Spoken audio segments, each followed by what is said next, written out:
welcome if you're joining us. We'll get started at about 2 o'clock, so about 5 minutes. I'm just posting the link right now.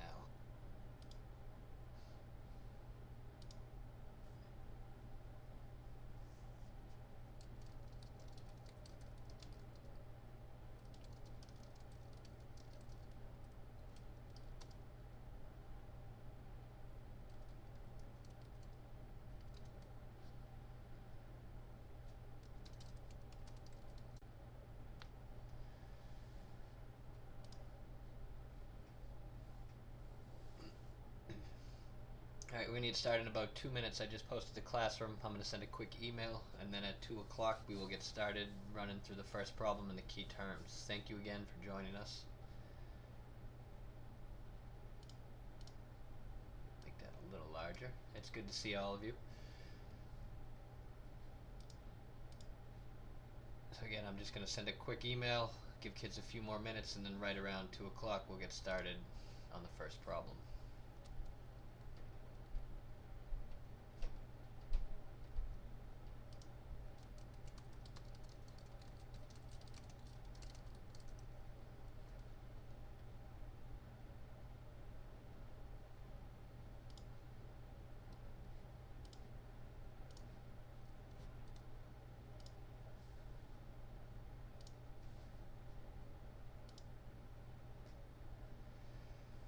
How you doing, Donald? Thanks for joining.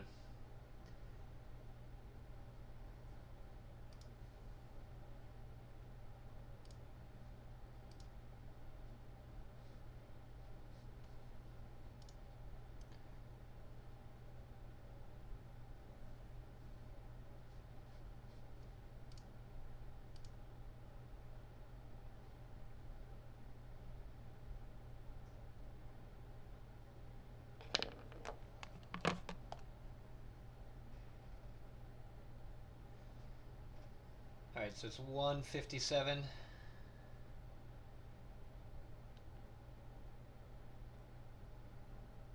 We will get started at 2 o'clock, so that's 3 minutes from now. We'll get going.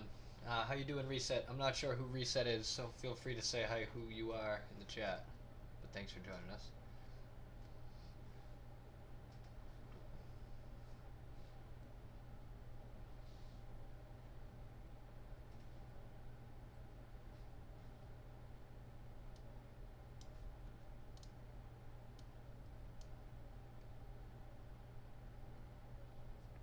Awesome, awesome. Thanks for joining us, Jameer. Good to have you.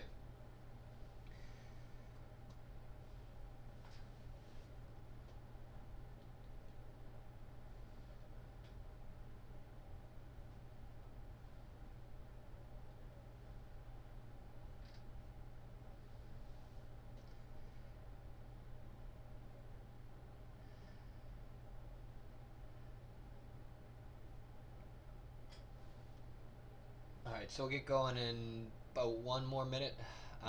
You should see these assignments or these problems are pulled almost directly from Khan Academy. The hope with this now is just to kind of give you problems like you will see on Khan Academy. We'll work through them in this document, and then hopefully that makes the Khan Academy work a little bit easier as you go through it on your own.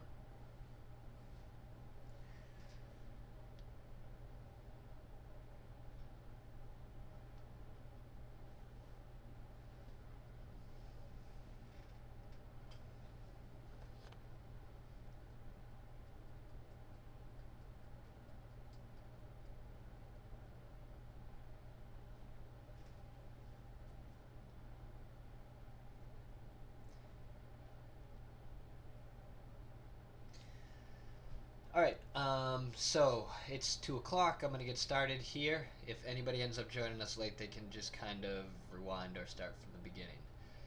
Alright, what we're going to move into this week, all of our assignments are going to start focusing on equations that have 2 variables in them. So you can see the name of this assignment is Solutions to 2 Variable Equations. We're going to start looking at equations that have an x and a y in them.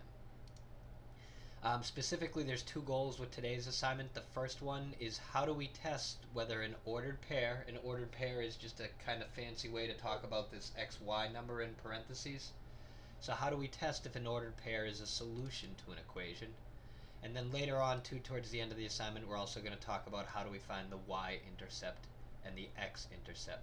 Marco, awesome to have you joining us, buddy.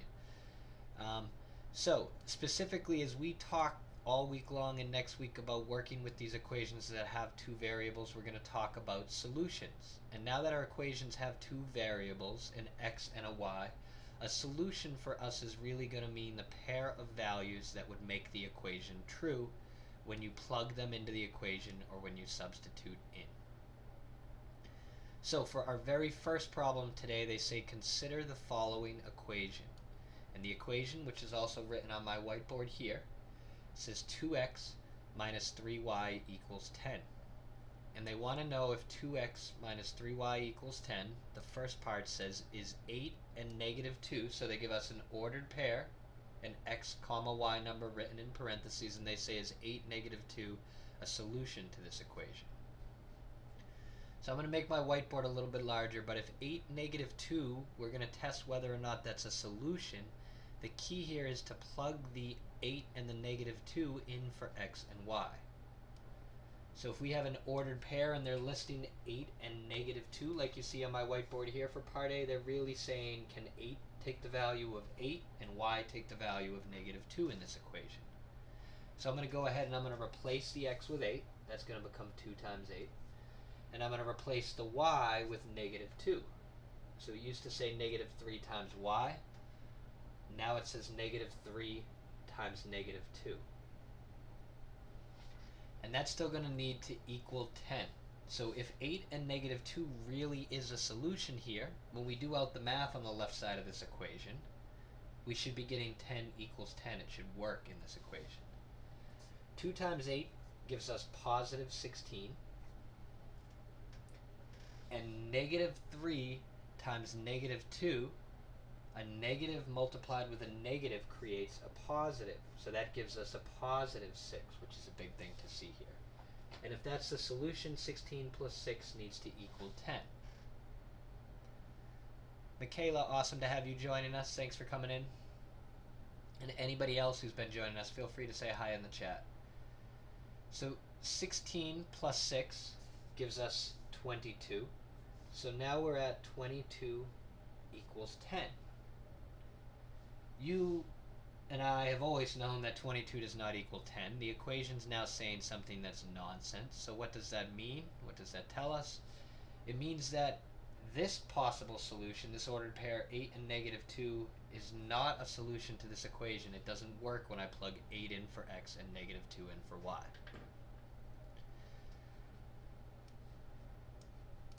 So that's how for the very first one I'm arriving at an answer. This is not a solution.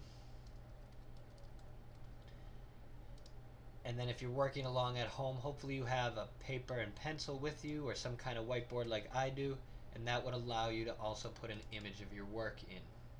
I'm not going to go ahead and take an image of this whiteboard that you see here, but I would love to see images like that when I go back and kind of mark through this at some point the next couple days.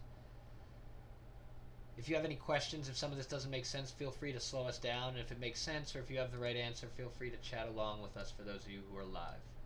If you're at home, I would encourage you anytime we're working on stuff, pause the video, try to do some of this on your own. Marco, thanks for saying hi 9 times. Alright, so we're going to move into part B now. Part B has us working with the same equation still as 2x minus 3y equals 10. But now part B says to us, if x equals 11, then what value would y need to take for a solution? So that's what I've kind of noted on the whiteboard here, which I'm going to make larger again. So they said if x equals 11, what value does y need to take? So I have my equation 2x minus 3y needs to equal 10. And part B says if you make x be 11, this ordered pair here, what does y need to be? That focus is a little off. We'll give it a second.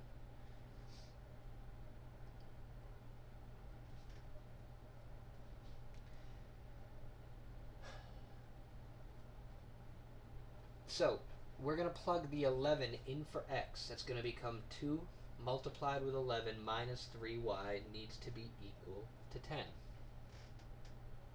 They told me x needs to be 11. What value does y take? So I'm going to go ahead and plug 11 in for x. 2 times 11 Instead of 2 times x now gives me 22, so the equation becomes 22 minus 3y needs to equal 10. This was a little more challenging than I'd meant to make for the first problem, but now this should kind of look like those one variable equations we solved. I need to cancel out the 22 on the left side, and subtracting 22 can do that. So I get negative 3y needs to be equal to negative 12. Again, I'm trying to get the y all by itself. I first cancel out the 22. Now, I'm going to go ahead. I've got negative 3 multiplied with y. If I don't know what number times negative 3 gives me negative 12, I can divide both sides by negative 3, which cancels out the coefficient, or the multiplied by negative 3. And this tells me negative 12 divided by negative 3, and negative divided by a negative is a positive. 12 divided by 3 gives us 4. So that tells me if I had made x 11, if x were 11, then y needs to be 4. So again, anytime they tell you for a 2-variable equation, they tell you what one variable is, plug that variable into the equation, and then solve the equation for the other given variable. In this case, if x is 11, then y needs to be 4.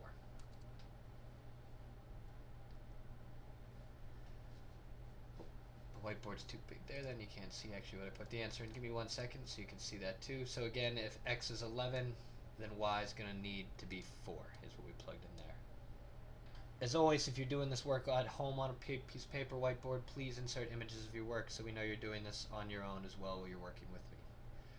Alright, we're going to move into number 2 now. And now number 2, number 3, number 4, they all build directly on what we just kind of talked about. You're going to get equations that have 2 variables in them, usually an x and a y. And if they're asking you which ones are solutions to these equations, you need to plug those solutions into test. So right now, for number 2, the equation we're working with says y equals 4x minus 1. And they give us 2 possible answers. Part A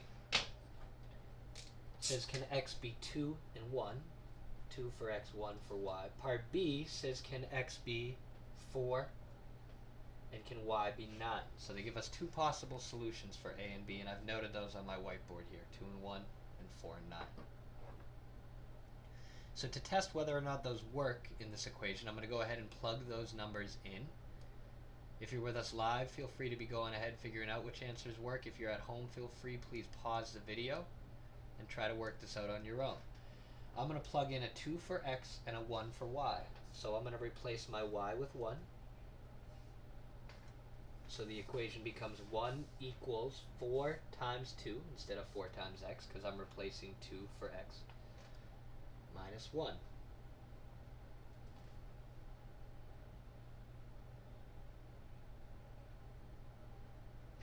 And I made one mistake here. I copied the equation wrong. I'm seeing that now, so it should say 4x minus 7. I'm sorry for that, and hopefully you were seeing the same thing as you're following along at home. It should say 4x minus 7.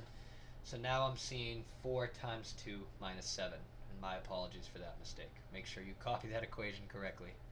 Kevin, good to have you with us, man. So now that I've plugged 2 and 1 into the equation, I'm going to run through, see if it works. 4 times 2 gives us 8. So the right side of this equation becomes 8 minus 7. And 8 minus 7 combines or simplifies to give us 1. So when I plugged in a 2 for x and a 1 for y, the equation simplified or boiled down to say 1 equals 1, something that's a true statement. So based on that, I know that 2 and 1 is a possible solution to this equation.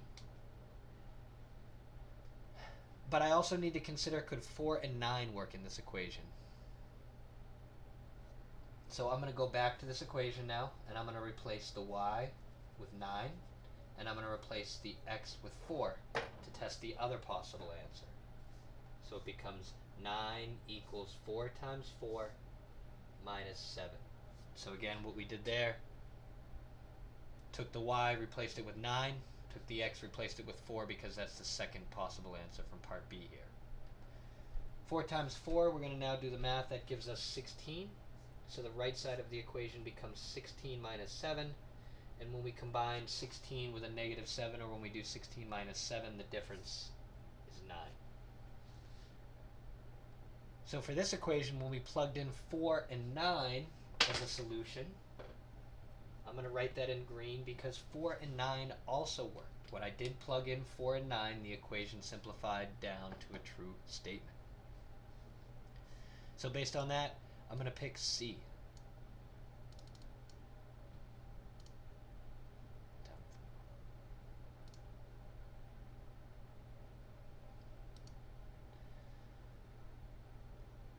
So again, anytime they're asking which ones of these ordered pairs, these XY numbers that are stuck in or sitting in parentheses are solutions, you need to plug in the X and the Y number into the equation and see if it works.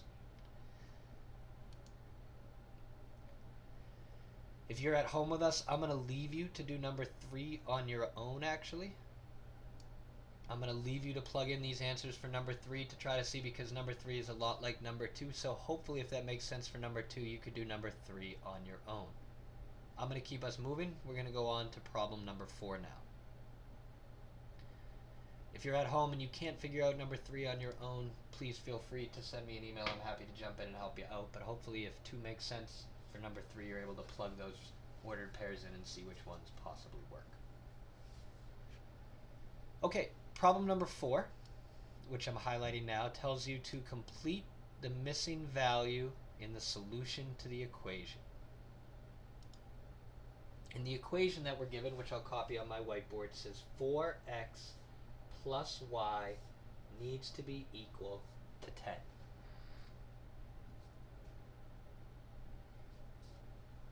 And the ordered pair that they give us, which I'm going to kind of write here, the ordered pair that they ask us to complete has a blank number where the x would normally be and a negative 6 where the y should be. So here the ordered pair they want us to complete says we don't know what x is yet, but y needs to be negative 6. So based on that, I'm going to go ahead and plug in the negative 6 for y. They want me to figure out for this problem what value could x take if y is negative 6 in this equation. So I replaced the y with negative 6, and the equation now says 4x plus a negative 6 has to equal 10. Now I'm going to take that equation. I want to start solving for x. If I think about drawing the river through the equal sign and splitting the equation in half, I see the x is on the left side of the equation. I want to get x all by itself. First thing I'm going to do is get rid of the negative 6, and I'm going to add 6 to do that. And Christella, it's great to see you joining us. Thanks for coming in. We are about halfway in. You can either rewind the video, or I think this will make sense and you can stay with us live. So if I add 6 to cancel out the negative 6 on the left side, I also have to add 6 to the right side of the equation. And now it says 4x needs to be equal to 16. I could divide both sides of the equation by 4. But I know 4 times 4 is what makes 16, so I'm going to solve by inspection. I'm going to go ahead and say x equals 4. But really the way I got there is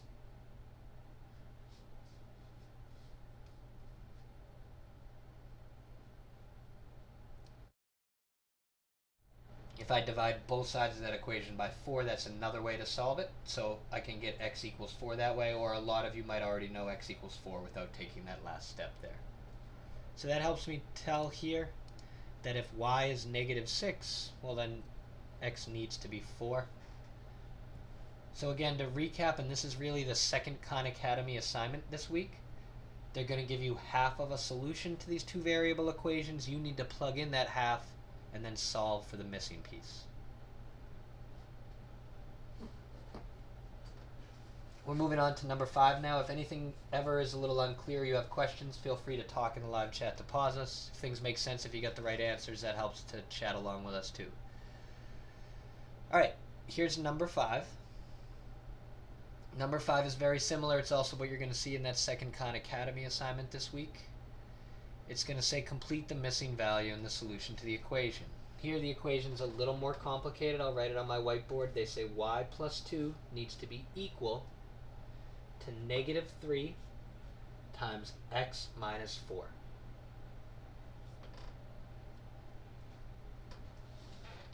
So the equation's a little more complicated, but it still has a y and an x, and it's just relating them to each other. And here they've told me, I'm going to change my ordered pair on my whiteboard this time. They tell us here that we don't know what x is yet, but we know y needs to be -2.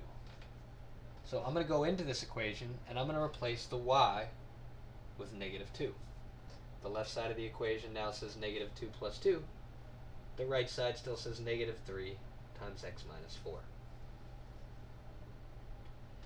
-2 plus 2, I'm going to just simplify the left side first here. Gives me 0.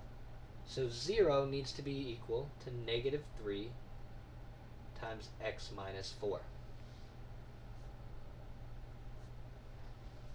Now there are two ways to really, I think lots of ways, but two good ways to solve this equation at this point. One of them is to understand the 0 property. -3, the only thing it could multiply by to equal 0, -3 needs to multiply with 0 here, because that's the only way it could ever equal 0. So what number could I plug in for x here? What could I turn x into to make those parentheses be equivalent to 0? I could change the x into a positive 4. 4 minus 4 would make 0, and 0 times -3 would give me the 0 I need. If that doesn't make sense, another way to have solved this, and Zamil, great to have you with us, I could have distributed the -3. I just solved this by inspection, by understanding a property of math. I knew this number times -3 had to make 0, so I knew x minus 4 had to be 0, which told me if x is 4 would be good to go. If that doesn't make sense to you, you could distribute the -3, multiply that out, and get -3x, and the -3 also multiplies with the -4 to get a positive 12. So a second method to solve here could have been to distribute. This is going to be more work, but is more straightforward. I could subtract 12 now from both sides. That gets -3x equals -12. And then we could divide by -3, and -12 divided by -3 would give us that same positive 4 that we already talked about earlier.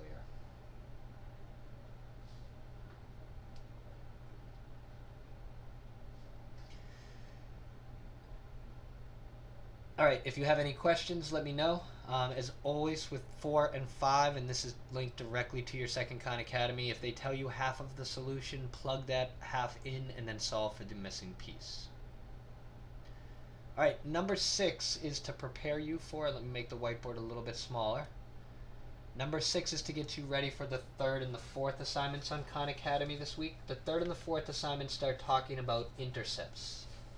Specifically, they start talking about the Y-Intercept and the X-Intercept. And before I get going on number 6, I'm going to just quickly go back to the key terms. And Christella, thank you for the feedback. And when they ask us about Y-Intercepts and X-Intercepts, we need to understand what they really mean. Oh, the whiteboard's in the way, give me a second. Here we go. A Y-intercept really describes to us the value for y when x is equal to 0. So Y-intercept and X-intercept both talk about possible solutions to our linear equations. They're specific solutions. The Y-intercept is going to be the solution for y when x is equal to 0, or what value does y take when x is 0. And the converse, or the opposite, the X-intercept, says what value will x take if I set y equal to 0. So based on that, as we come back to problem 6, problem 6 gives us the equation 9x minus 7y equals 14. And they ask us to find the intercepts for that.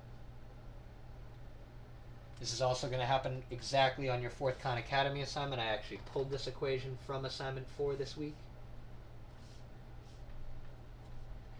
So it says 9x minus 7y equals 14, and we're first going to talk about the y-intercept.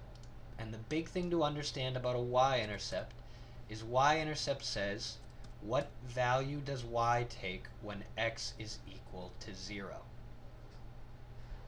So here, I'm going to be replacing, to find a y-intercept, I need to change the x into 0.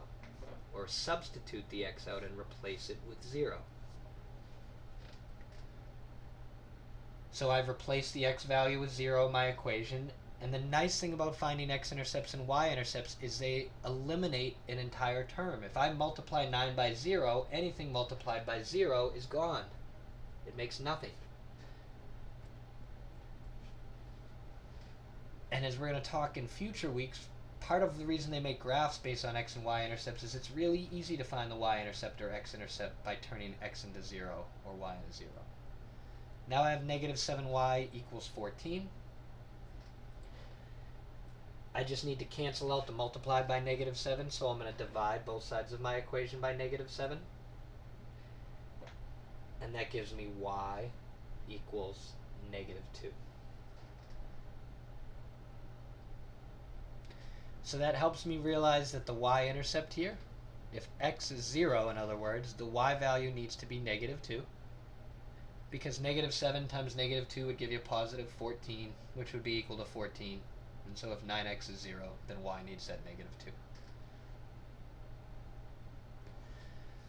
The opposite, if they ask you to find an x-intercept, they're saying, hey, what value is the x variable going to take? We don't know what the x is yet, but they say for an x-intercept, what value should x have if we make the y value 0? Or if x is doing all the work, what value does x have to do to make the equation true? So back to my original equation, 9x minus 7y equals 14. And now to find an x-intercept, we want to know what x value needs to be put into this equation if y is set equal to 0. So I'm going to replace my y with 0, so the equation becomes 9x minus 7 times 0 on the left side. And again, anytime we're finding intercepts, they're going to eliminate the entire term, because 0 times anything makes 0.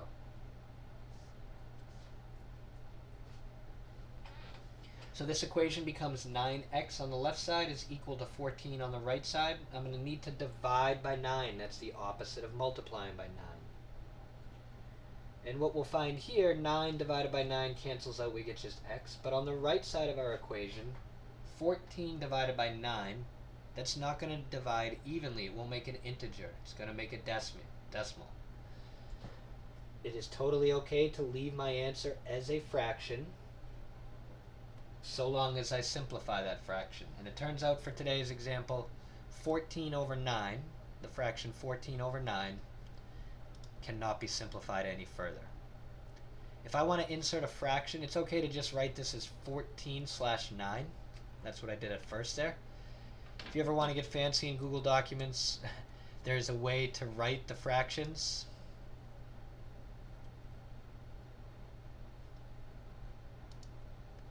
If you're inserting an equation, so first you need to insert an equation. That's either hit new equation or hit insert and then equation. And then up here, this A over B button is the fraction button. And now I could put 14, and then I use the right arrow on my keyboard. I hit the right arrow on my keyboard to move to the bottom of the fraction. And I put a 9 on the bottom. If I hit the right arrow on my keyboard again, that pops me and keeps moving me through, and the left arrow can move me backwards and allow me to edit that fraction and change it if I want. So that gets us to the end of this assignment here. That puts us to the final question there. Hopefully this is helpful for the first 4 Khan Academy assignments this week, numbers 1 through 4. That's what I kind of designed the lesson for. I'm going to make one last plug while you're here with me. If you are working on Khan Academy or IXL on your own, please, please, please, I've made a bunch of videos that try to help you out on these assignments. So if you are working on Khan Academy or IXL on your own, if you go into Google Classroom, at the very top of Google Classroom, you can open up the weekly schedule and syllabus. That's a document I keep posting. So that sits at the very top of your classwork tab on Google Classroom. And if you open up that weekly schedule and syllabus, it's where that little calendar icon is. Within that document, it's going to list all of your Khan Academy and IXL assignments for the week. Of course, I'm too lagged up using open broadcasting. And then Each one of those Khan Academy assignments has a blue link, and if you follow that blue link, that will take you to a YouTube video where it's me working through a few examples there. So please don't be shy about going to about going to this weekly schedule to access those YouTube videos to get extra help if you find yourself stuck on any Khan Academy assignments on your own. IXL doesn't have videos yet. I'm hoping to add videos for that later today and tomorrow. So anytime you're in the weekly schedule, anything with a blue link has video support to help you out. Thanks to those of you who joined us. Tomorrow we'll be coming together to play Kahoot, and the work will be related to what we did today here.